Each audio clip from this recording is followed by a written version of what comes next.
எல்லாருக்கும் வணக்கம். நம்ம இன்னைக்கு எதை பத்தி பார்க்க போறோம்னா கழிப்பு பூஜை பத்தி தான் நம்ம இன்னைக்கு பார்க்க போறோம். சில பேர் பாத்தீங்கன்னா வெளிநாட்டுல இருப்பாங்க, வெளியூர்ல இருப்பாங்க, அவங்களால டைரக்டா வர முடியாது. அவங்களுக்கானதான் இது. அவங்க நேர்ல கழிப்பு கழிக்க முடியாதவங்களுக்கு இப்படி ஒரு பூஜை இருக்குது, வராமே இந்த மாதிரியும் பண்ணலான்றது. அந்த பூஜை தான் நம்ம இன்னைக்கு பார்க்க போறோம். அவங்களுக்கு பாத்தீங்கன்னா இப்ப இது யாரு அவங்களுக்கு தேவைப்படுதோ அவங்களோட ட்ரெஸ், தலைமுடி, அதுக்கப்புறம் பாத்தீங்கன்னா இன்னொரு விஷயம் பாத்தீங்கன்னா கை நகம், கால் நகம், இது ரெண்டுமே தனித்தனியா மட்டுமே எங்களுக்கு அனுப்பி விடணும் மொத்தமா. இது எல்லாமே அப்படின்னாக அவங்களால இது பண்ண முடியலனாலும் பரவாயில்ல, ட்ரெஸ்ஸும் தலைமுடி இருந்தா மட்டும் போதும். நாங்க இதை எப்படி ரெடி பண்ணுவோம்னா, இந்த பாவ முறைப்படி தான் நாங்க ரெடி பண்ணி இதை கழிப்போம். இந்த பாவை சும்மா பச்சரிசிலேயே ரெடி பண்ணி அப்படி பண்றது, சில மண்கள்லாம் போட்டு கலந்து நாங்க ரெடி பண்ற ஒரு பாவ முறை இது. இது பாவையை ரெடி பண்ணுவோம். இந்த பாவையோட பாத்தீங்கன்னா வீடியோவில் அந்த வயிற்று பகுதியில், அந்த ஆசன பகுதியில் ஒரு எந்திரத்தை நாங்கள் வைப்போம்.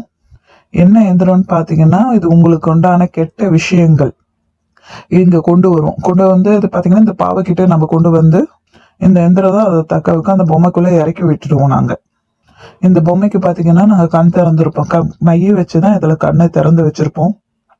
இந்த பொம்மைக்கு, இந்த பாவைக்கு நாங்க பாத்தீங்கன்னா இதுக்கு உயிர் கொடுத்துட்டு தான் இந்த பூஜையை ஸ்டார்ட் பண்ண ஆரம்பிப்போம். நாங்க எந்திரத்தை சொருகி வச்சு பூஜை ஆரம்பிக்கணும்னா அந்த எந்திரத்துல பாத்தீங்கன்னா கருமை வச்சுதான் இந்த பூஜையை இது பண்ணுவோம். அது எப்படின்னா உங்களுக்கு உண்டான போட்டோ எடுத்து வச்சு அந்த ரெடி பண்ணுவோம். இந்த பாவைக்குள்ள நாங்க விடும்போது என்ன ஆகும்னா, அந்த பிரச்சனை பாத்தீங்கன்னா உங்களுக்கு நேர்ல வராமே கழிப்பு கழிச்ச மாதிரி ஆயிடும். இதுல பாத்தீங்கன்னா நாங்க இதுல ஒரு டப்பா காட்டுவோம், கருப்பு கலர்ல ஒரு இது இல்லாம இருக்கிற மாதிரி காட்டுவோம். அது பாத்தீங்கன்னா கருப்பு நூல். அந்த விஷயம் என்னன்னு பாத்தீங்கன்னா, அந்த கயிறு வழியா தான் உங்க உடம்புக்குள்ள இருக்க கெட்ட விஷயங்களை இந்த பாவைக்குள்ள போகும். அப்ப என்ன ஆகும்னா, இந்த கருப்பு கலர் கயிறு இந்த உடம்புல இருந்து எடுத்து முடிச்சோடனே என்ன ஆகும்னா, டப்பால வச்சு மறுபடியும் அடைச்சிட்டு மயானத்துக்கு நாங்க கொண்டு போவோம். அங்க குழி தோண்டி நாங்க அதை புதைச்சு வச்சுட்டு வந்துடுவோம். அங்க பாத்தீங்கன்னா பலி கொடுத்து படையெல்லாம் போட்டு இந்த விஷயங்கள்லாம் நாங்க அந்த இடத்துல செஞ்சுட்டு தான் வருவோம்.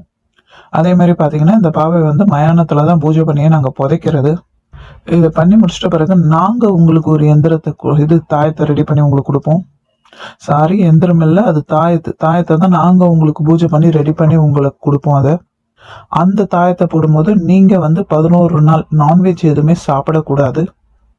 உங்களுக்கு எந்த மாதிரி பிரச்சனைகள் இருந்தாலுமே, எப்பேற்பட்ட பிரச்சனைகள் இருந்தாலுமே, பில்லி சூனியம் எதுவா இருந்தாலும் சரி, எவ்வளவு இருந்தாலும் சரி, இதன் மூலமா நம்ம சரி பண்ணிடலாம்.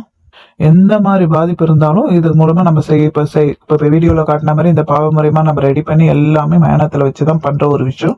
இது மூலமா நம்ம சரி பண்ணிடலாம். அதனால உங்களுக்கு நீங்க நேர்ல வராதவங்க இந்த மாதிரி முறைப்படியும் நீங்க பூஜை பண்ணிக்கலாம். கண்டிப்பா பாத்தீங்கன்னா இது உங்களுக்கு சரியாயிடும். இந்த பூஜை பாத்தீங்கன்னா இவர் பாத்தீங்கன்னா வெளிநாட்டுல இருக்காரு, இவரால டைரக்டா வர முடியாதுன்ட்டு நாங்க இங்க இருந்தே அவருக்கு நாங்க செஞ்சு கொடுத்துட்டு இருக்கோம். உங்களுக்கும் தேவைப்பட்டீங்கன்னா நீங்க தொடர்பு கொண்டு பேசுங்க. நன்றி, வணக்கம்.